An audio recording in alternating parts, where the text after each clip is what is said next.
মাই dear young generation, যুবক ভাইয়েরা, আমাদের জীবন টানেলের মতো। কেন দাদা হুজুর এসেছেন? আপনি যেন কিয়ামতের মাঠে গিয়ে এইটা না পস্তান যে আমি পাহাড়তলি বাজারে এশারের নামাজের পরে আধা ঘন্টা গল্প না করে 10টা মিনিট যদি দরুদ শরীফ 100 বার পড়তাম, 100 বার লা ইলাহা ইল্লাল্লাহ জিকির করতাম, 100 বার ইল্লাল্লাহ জিকির করতাম, হাসরের মাঠে আমি আরো তাড়াতাড়ি জান্নাতে যেতে পারতাম। আমাদের লাইফ আপনি দেখেন, a large amount of time আমরা ওয়েস্ট করছি। আজকে দেখেন, আমরা 15 বছর, 20 বছর, কেউ 12 বছর, কেউ 10 বছর ওয়াজ করে তরুণ প্রজন্মকে ফজরের নামাজে ঘুম থেকে তুলতে পারি নাই। অথচ ব্রাজিলিয়ান অ্যাথলেট নেইমার তুলে ফেলেছে। কথা বলেন, কথা বলেন, কথা বলেন। রাতের 3টা না, সারা রাত ঘুমাই নাই অনেকে।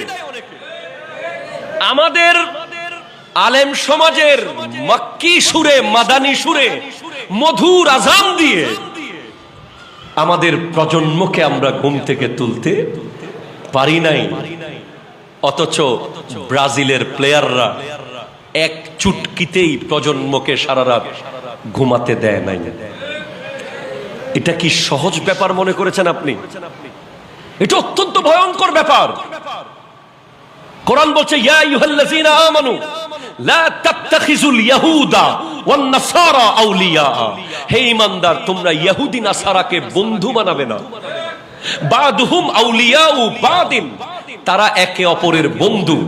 ওয়া মান ইয়াতাওয়াল্লাহুম মিনকুম ফাইন্নাহু মিনহুম, তোমাদের মধ্যে যারা এই কথা শোনার পরেও তাদের পিছে ঘুরবা, তোমরা তাদের হয়ে গেছো, তোমরা আল্লাহর নাই।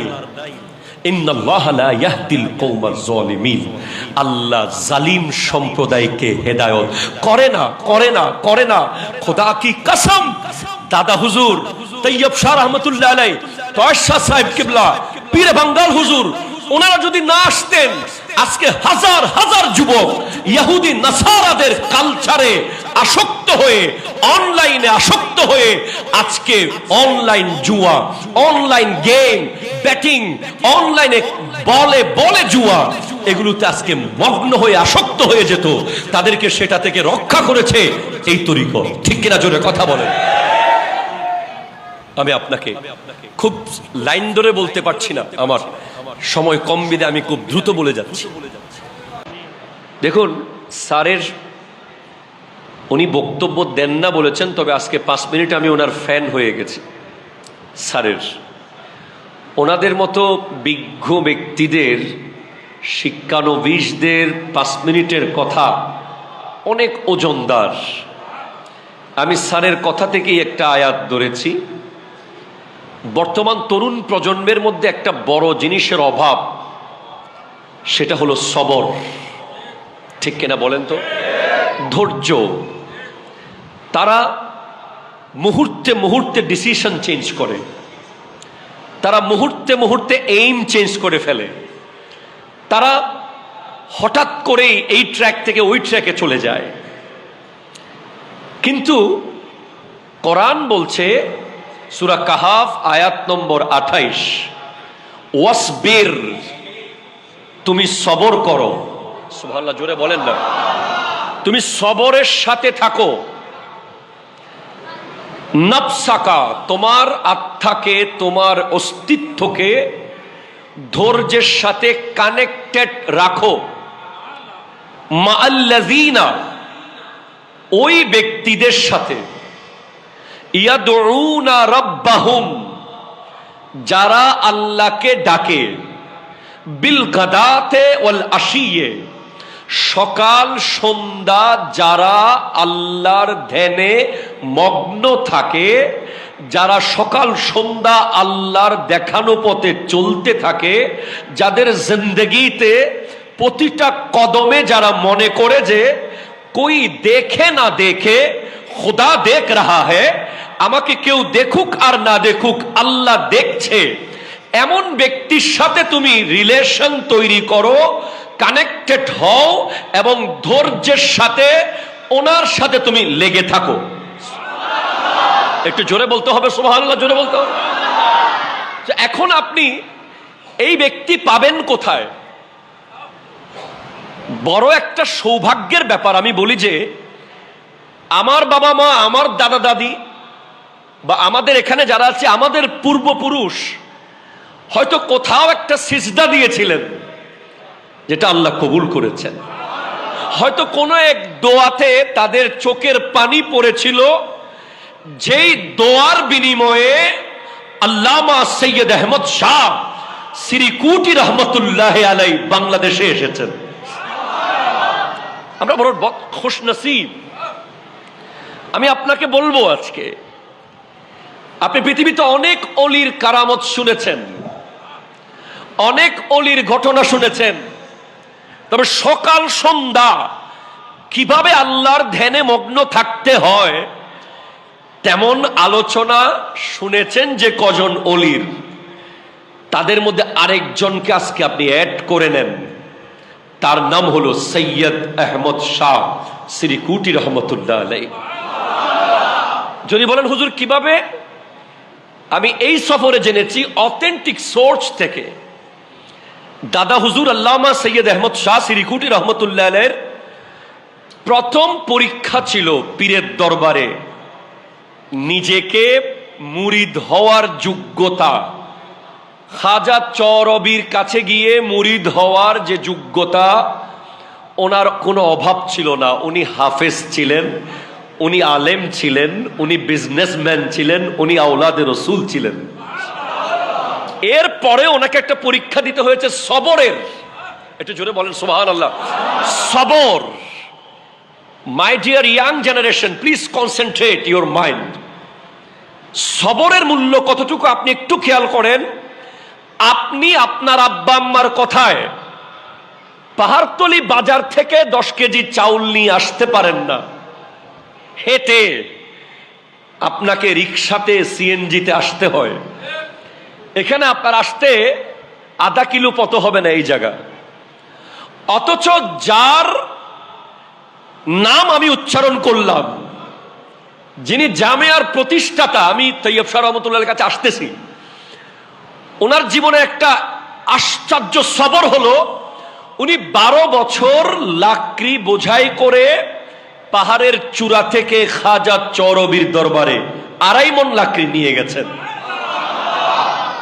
এতটুকুতে শেষ না, এই লাকড়ি নিতে যাওয়ার সময় আর আসার সময়, যাওয়ার সময় 15 পারা কোরআন শরীফ পড়েছেন, আসার সময় 15 পারা কোরআন শরীফ পড়েছেন।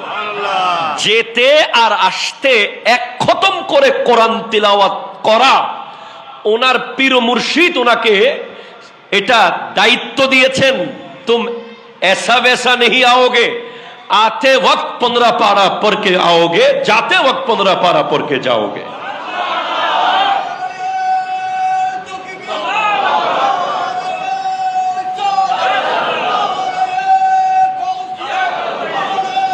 ঠিক আছে, জি জি জি না, আমি 2টা জিনিস শুধু আপনাদেরকে যুবকদেরকে দিতে চাই আজকের এই মাহফিল থেকে। একটা সবর, আর একটা হলো তাওয়াদু, আমিত্বকে বিলীন করে দেওয়া, অহংকারকে মাটির সাথে মিশিয়ে ফেলা। मैं कुछ नहीं हूं। সিরিকুট দরবারে এই 2টা জিনিস আপনি নেন আজকে। সবর। তো আরো কি সবর করেছেন? আমি পীরে বাঙ্গাল হুজুরকে জিজ্ঞেস করলাম, হুজুর दादा हुजूर बांग्लादेश में कैसे जाता था? पीरे बांगाल हुजूर बोलें साबिर शाह किबला मुद्दजिल्लहुल आली बोलें तकरीबन 60 किलोमीटर पैदल चलना पड़ता। सिरिकुटेर पहाड़ থেকে 60 किलोमीटर, 60 মাইল, 60 किलोमीटर মানে 50 মাইলের চেয়ে বেশি উনি পায়ে হেঁটে রেল স্টেশন পর্যন্ত আসতেন। তারপরে ট্রেনে উঠতেন, বোম্বে হয়ে, দিল্লি হয়ে, কলকাতা হয়ে বাংলাদেশে আসতেন। তখন ওনার বয়স 100-র উপরে। একটু জোরে বলেন আপনি সুবহানাল্লাহ, জোরে বলেন। সবর, সবর।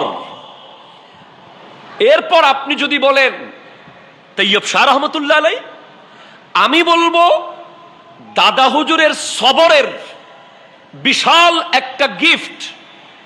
উনি যে ব্যবসা ছেড়ে দিয়েছেন পীরের খেদমত করার জন্য।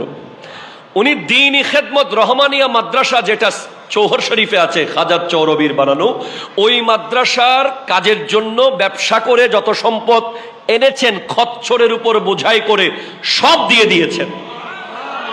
যা কিছু উনি সবর করে ধৈর্য ধরে ওনার পীরকে রাজি করেছেন, ওনার পীরের দেওয়া সবচেয়ে দামি গিফট যেগুলো উনি পেয়েছেন, আমরা কেউ পীরের দরবার থেকে এক প্যাকেট বিরিয়ানি পেয়ে খুশি হয়ে যাই, কেউ এক প্যাকেট কি বলবো গরুর গোশতের একটা বক্স পেয়ে খুশি হয়ে যাই, কেউ এক বোতল পানি পড়া পেয়ে খুশি হয়ে যায়। আর খাজা চৌরবি খিজরি আলবী তৈয়ব শাহ রহমতুল্লাহ আলাইকে খাজা সিরিকুটিকে স্পেশাল গিফট দিয়েছেন, সেই গিফটের নাম হলো সৈয়দ মোহাম্মদ তৈয়ব শাহ রহমতুল্লাহ আলাইহি। কারণ কেউ আসে আর কাউকে পাঠানো হয়। আমরা এসেছি আর তৈয়ব শাহ রহমতুল্লাহ আলাইহিকে স্পেশালি পাঠানো হয়েছে। আমি জানি না আমার ছোট ভাই নিজামি বলেছে কিনা, আমি জামিয়ার মাঠে বলেছি এই হাদিস, আপনারা যারা ছিলেন গত উরসে, তুমি কি বলেছো এটা? ইন্নাল্লাহা ইয়াবআসু, আল্লাহ প্রেরণ করেন, আমার নবীর ইরশাদ করছেন, লিহাযিহিল উম্মতি, এই উম্মতের জন্য, আলা রাসি কুল্লি মিয়াতি সানাতিন, প্রত্যেক 100 বছরের মাথায় মাথায়, মাই ইউজাদ্দিদু লাহা দীনাহা, যারা আল্লাহর দ্বীনকে সংস্কার করবে, তাদেরকে বাংলায় বলা হয় সংস্কারক, আরবিতে মুজাদ্দিদ, ইংরেজিতে রিফর্মার। কি বলা হয়? রিফর্ম। তারা রিফর্ম করবে, তারা নতুন কোনো ট্র্যাক বানাবে না, নতুন কোনো রোড সৃষ্টি করবে না, তারা আল্লাহর দেওয়া নবীজির দেখানো, সাহাবায়ে কেরামের দেখানো, আলে রসুলের আহলে বাইতে রসুলের দেখানো যে রোড, আহলে সুন্নাত ওয়াল জামাতের যে রাস্তা জান্নাতের গেট পর্যন্ত, ওই রাস্তায় কোনো ময়লা হলে, আবর্জনা হলে, কোথাও ভেঙে গেলে, বাতিল কোনো আক্রমণ করলে, ওনারা ওনাদের জ্ঞান দিয়ে, ওনাদের বেলায়ত দিয়ে, ওনাদের জ্ঞান দিয়ে, একাডেমিক কোয়ালিফিকেশন দিয়ে, ওনাদের রুহানি পাওয়ার দিয়ে ওই রাস্তার আবর্জনা দূর করে মানুষের জন্য রোডকে সোজা করে দেবে, ওনাদেরকে বলা হয় মুজাদ্দিদ। সুবহানাল্লাহ। এই মুজাদ্দিদের যে লিস্ট, প্রথম শতাব্দীর মুজাদ্দিদের নাম হযরতে ওমর ইবনে আব্দুল আজিজ। সুবহানাল্লাহ। দ্বিতীয় ইমাম আহমদ ইবনে হাম্বল, তৃতীয় ইমাম নাসাই, চতুর্থ ইমাম বাইহাকি, পঞ্চম ইমাম গজালি, ষষ্ঠ ইমাম ফখরুদ্দিন রাজি গৌসুল আজম জিলানি, সপ্তম ইমাম তকিউদ্দিন সুবকি, অষ্টম ইবনে হাজার আসকালানি, নবম জালালউদ্দিন সুয়ুতি, দশম মুল্লা আলী কারি, 11তম শেখ আহমদ সরহিন্দি ফারুকি মুজাদ্দেদে আলফে সানি, 12তম মুহিউদ্দিন ঔরঙ্গজেব, 13তম শাহ আব্দুল আজিজ মুহাদ্দিস দেহলভী, 14তম আলা হযরত ইমাম আহমদ রেজা খান ফাজলে বেরলভী, আর 15তম শতাব্দীর মুজাদ্দিদের নাম হলো আল্লামা সৈয়দ মুহাম্মদ তৈয়ব শাহ রহমতুল্লাহ আলাইহি। Special, very special. প্লিজ, আমি পৃথিবীর কোথাও বোধহয় এই ডিজাইনের দরবার আপনি দেখবেন কিনা সন্দেহ আছে। মাজার বললে, দরবার বললেই ওখানে মোমবাতি থাকবে, আগরবাতি থাকবে, চাকচিক্যতা থাকবে, হুজুম থাকবে, মানুষজনের একটা দৌড়ঝাঁপ থাকবে, দান বাক্স থাকবে, অনেক কিছু থাকার কথা। এগুলো না থাকলে আমরা মনে হয় যে এটা কি মাজার, এটা কি দরবার। আমি সিরিকুট শরীফে গিয়ে দেখলাম, ভাই আপনি কি বলবেন, আমিত্বকে আপনি কোথায় লুকাবেন, আপনি কিসের অহংকার করবেন, যেখানে সিনেটর অফ পাকিস্তান পীরে বাঙ্গাল, যার ইনভাইটেশন লেটার যেখানে যেখানে দেখিয়েছি এয়ারপোর্টে সেলুট মারতে বাধ্য হয়েছে, ওনাকে আমি দেখেছি ফজরের নামাজে আজান দিতে। মাই ডিয়ার ইয়াং জেনারেশন, আমি আপনাকে বলছি, জিনার পিছে 70 লাখ মানুষ জুলুসের দিন ঘুরে, উনি যদি এমন হয়, ওনার বাবার অবস্থা কেমন ছিল? তৈয়ব, অতি পুত পবিত্র। সুবহানাল্লাহ, একটু জোরে বলেন, জোরে বলেন, জোরে বলেন। তাহের, পরিচ্ছন্ন। সাবের, ধৈর্যশীল। এই যুগের প্রজন্ম তৈয়ব শাহর মতো পীরকে লোড নিতে পারবে না। ওনার যেই লেভেলের উনি হাস্তি ছিলেন, ওনার মুরিদ হওয়ার মতো অ্যাবিলিটি ছিল নূর মোহাম্মদ আল কাদরি রহমতুল্লাহ আলাইহ। ওনার মুরিদ হওয়ার মতো অ্যাবিলিটি ছিল উজির আলী সওদাগর। ওনাকে মেনটেইন করার মতো মুরিদ হিসেবে অ্যাবিলিটি ছিল শেরে মিল্লাত মুফতি উবাইদুল হক নঈমী রহমতুল্লাহ আলাইহ। ওনাকে মেনটেইন করার মতো তাকত ছিল আলহাজ মোহাম্মদ মহসিন সাহেবের, আনোয়ার সাহেবের, এখন যারা আছেন মুরব্বীরা। তয়েশা সাহেব কিবলার মতো হাস্তিকে মুরিদ হিসেবে আমাদের মেনটেন করার অ্যাবিলিটি নাই। আমাদেরকে আল্লাহ দয়া করে সাবের শাহকে দিয়েছেন। উনি অনেক কিছু আমাদেরকে ছাড় দেন। ওনারা সব দেখেন। আপনাকে মনে রাখতে হবে, আপনি এমন এক পীরের মুরিদ, এমন এক পীরের দরবারে আছেন যাকে আল্লাহ এমন ক্ষমতা দিয়েছেন যে উনি সিরিকুটের পাহাড়ে বসে সিসি ক্যামেরার মতো আপনার টোটাল জিন্দেগি উনি দেখেন। এই অ্যাবিলিটি ওনারা অর্জন করেছেন অনেক অনেক রিয়াজত করে। তৈয়ব শাহ রহমতুল্লাহ আলাইহি তো ওই জাত। উনি মুজাদ্দিদ। আমি কেন বললাম মুজাদ্দিদের যে শর্তগুলো আছে, মিরকাতুস সৌত ইলা সুনানি আবি দাউদ, এই কিতাবে এসেছে যে মুজাদ্দিদকে 2টা শতাব্দী টাচ করতে হবে হিজরি। তৈয়ব শাহ রহমতুল্লাহ আলাইহি জন্ম 1336 হিজরি, ইন্তেকাল 1413 হিজরি। 2টা শতাব্দী উনি টাচ করেছেন। এরপর তৈয়ব শাহ রহমতুল্লাহ আলাইহি উনি মুজাদ্দিদের আরেকটা শর্ত হলো আগের মুজাদ্দিদের সংস্কার যেগুলো ওনার ব্যাপক প্রচার করবেন। আলা হজরতকে মসলকে আলা হজরতের বলবেন। Jamia Ahmadiya Sunniya Aliya based on the doctrine of Ala Hazrat ইমাম আহমদ রেজা খান ফাজিল বেরলভী রহমতুল্লাহ আলাইহির মাসলাকের উপরে বানানো হয়েছে। পরবর্তীতে জামিয়াকে এই জায়গা পর্যন্ত আনার পিছে মসলকে আলা হজরতকে আরো মজবুত করে আরো ধারণ করার জন্য যিনি কাজ করেছেন উনি সৈয়দ মোহাম্মদ তৈয়ব শাহ রহমতুল্লাহ আলাইহি। এরপর মুজাদ্দিদের আরেকটা শর্ত হলো, প্লিজ কনসেন্ট্রেট, ওনার এমন সংস্কার থাকবে যেটা আনপ্যারালাল, আনপ্যারালাল, যেটা অন্য কারোর সাথে মিলবে না, যেটার সাথে কেউ টক্কর দিতে পারবে না, টাক্কা দিয়ে ওটার সাথে ধাক্কা ধাক্কি করতে পারবে না, বরং ওটাকে সহযোগিতা করে ধন্য হবে। সুবহানাল্লাহ, জোরে বলেন। এরকম সংস্কারের নাম হলো জশ্নে জুলুসে ঈদে মিলাদুন নবী সাল্লাল্লাহু আলাইহি ওয়াসাল্লাম। এরকম একটা সংস্কার গাউসিয়া কমিটি বাংলাদেশ, এরকম সংস্কার তরজুমানে আহলে সুন্নাত, জোরে বলেন সুবহানাল্লাহ। এরকম সংস্কার হলো আজানের আগে সালাতুস সালাম, যেগুলোর সাথে টক্কর দেওয়া যাবে না। আজকের তরুণ প্রজন্মকে একদল বিভ্রান্ত করে স্যার, বলে যে এই দরবারের পীরের সোহবত নাই। ইদানিং আমাদের অনেক ছাত্রদেরকেও এই কথা বলে বলে মিসগাইড করছে যে আপনাদের পীর তো বছরে একবার আসে, সব সময় দেখি না, পীরের তো সোহবত থাকতে হয়, কাছে থাকতে হয়, আর কিছু খুঁজে না পেয়ে এখন এই লাইনে যাচ্ছে। আমরা উত্তর দেই, আমাদের দরবারের পীরের মুরিদ বানানোর মিশন হলো 2 নাম্বার। সেকেন্ড, আমাদের দরবারের পীরানে তরিকতের প্রথম লক্ষ্য উদ্দেশ্য ছিল আলেম বানানো। একটু জোরে বলতে হবে আপনাকে সুবহানাল্লাহ।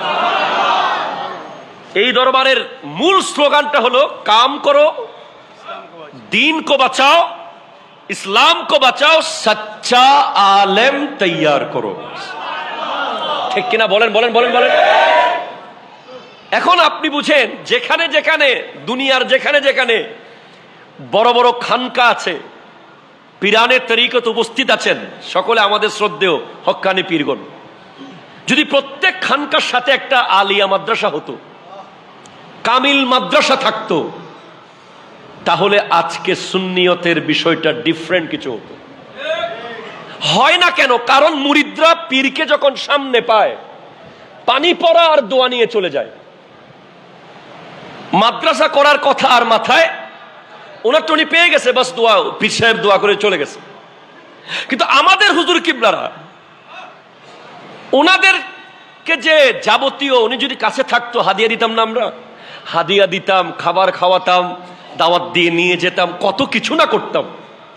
এই টোটাল বিষয়টাকে স্যাক্রিফাইস করে দিয়েছেন। বলে 365 দিনে আমাদেরকে তোমরা সরাসরি দেখবা 10 দিন 12 দিন, বাকি 300 দিন আমাদেরকে দেখতে মন চাইলে জামিয়াকে দেখবা। বাকি 300 দিন আমাদেরকে দেখতে মন চাইলে তাইয়্যিবিয়াকে দেখবা। আমাদেরকে দেখতে মন চাইলে তাহেরিয়াকে দেখবা। নিজেদেরকে লুকিয়ে ফেলে, আমি আপনাকে বলেছি এখানে আমিত্ব বিলীন করার দরবার এটা। আপনি অবাক হয়ে যাবেন যখন পীরে বাঙ্গাল সাবের শাহ কিবলা মুদ্দাজিল্লুহুল আলী একামত দেয় আর আহমদ শাহ হুজুর মুসল্লায় দাঁড়িয়ে থাকে হুজুরের দিকে ফিরে, যিনি ডবল দর্শনে জামি করেছেন, যিনি একাধারে শুধু দর্শনে জামি করেন নাই, উনি একজন সায়েন্স সম্পর্কে অবগত আহমদ শাহ হুজুর। কেন? আমি হুজুরের সাথে যতক্ষণ ছিলাম আমি বলছি এই সুযোগ তার পাবো না, খালি প্রশ্ন করছি, যে যা প্রশ্ন করছি তা উত্তর দিয়েছে। তা আমি হুজুরকে জিজ্ঞেস করলাম, হুজুর বড়া বড়া আলেম তো হ্যাঁ মগর তরিকত নেহি মানতে, এলমের সমুদ্র তরিকত মানে না, পীর মানে না। তো হুজুর আমাকে উত্তর দিলেন, মৌলানা সাহেব আপকো মালুম হ্যাঁ ভিটামিন ডি কাহা সে মিলতে? একটু সুবহানাল্লাহ বলেন ভাই। গাড়িতে বসে বসে ড্রাইভ করছিলেন শাহজাদা হুজুর আকিব শাহ মুদ্দাজিল্লুহুল আলী। দুনিয়াতে কোথাও দেখবেন না এগুলা, এগুলো অতিরঞ্জন নয়, ওয়াল্লাহে এগুলো বাড়াবাড়ি নয়, এগুলো বাস্তবতা। বলছে স্যার হুজুর ধূপ সে মিলতা হ্যায়, রোদ থেকে।